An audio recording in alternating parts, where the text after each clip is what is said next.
Hi, my name is Bruce Chaffin. I'm a certified Rolfer and a golf fitness instructor.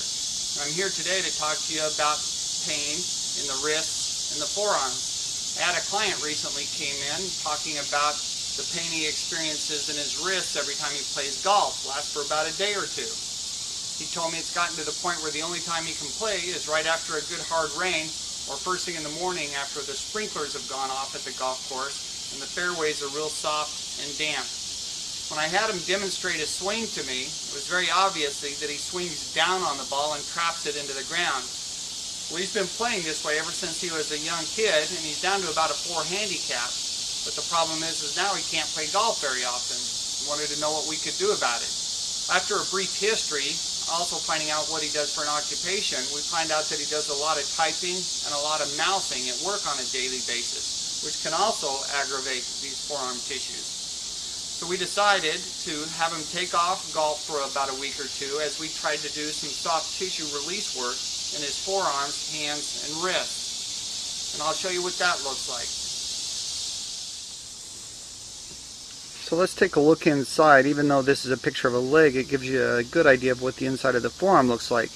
Here's a bundle of muscles surrounded by fascia, another bundle surrounded by fascia, much like the casing around a sausage. These individual muscle bundles need to be able to slide and glide and move freely and effectively. So now that you've seen what it looks like inside the muscles, let's use this bundle of pencils as a comparison. Imagine that the pencil itself is the muscle and the yellow paint around the outside is the fascia.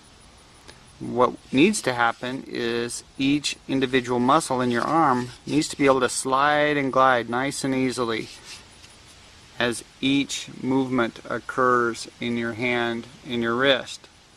What can happen during overuse or trauma, much like the injury during a golf swing, is that you get a bunch of inflammation, and it's almost like increasing the pressure around here. So now when you try to make a single movement, 3 or 4 muscles get tugged and pulled at the same time. So the most effective treatment option for this is just some simple pin and stretch work. You just pin the muscles down and get a good stretch back and forth. You can pin them down on the back side and get a good stretch forward. You can work those fingers back and forth and try to work your way in between those muscle bundles. Very easy and effective. So after a few sessions of this type of work on his forearms, my client's feeling pretty good, wants to know how soon he can go out to play. I tell him he can go out to play right now, but unless he changes the way he hits down on the ball, he's going to have to restrict himself to very wet fairways and come in to see me for therapy on a regular basis.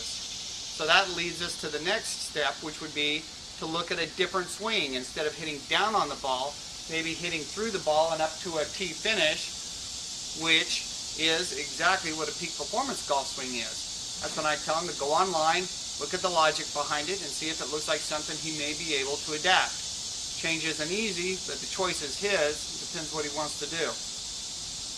So for now, this is Bruce, your Rolfer Golfer, telling you to keep your golf movements user-friendly.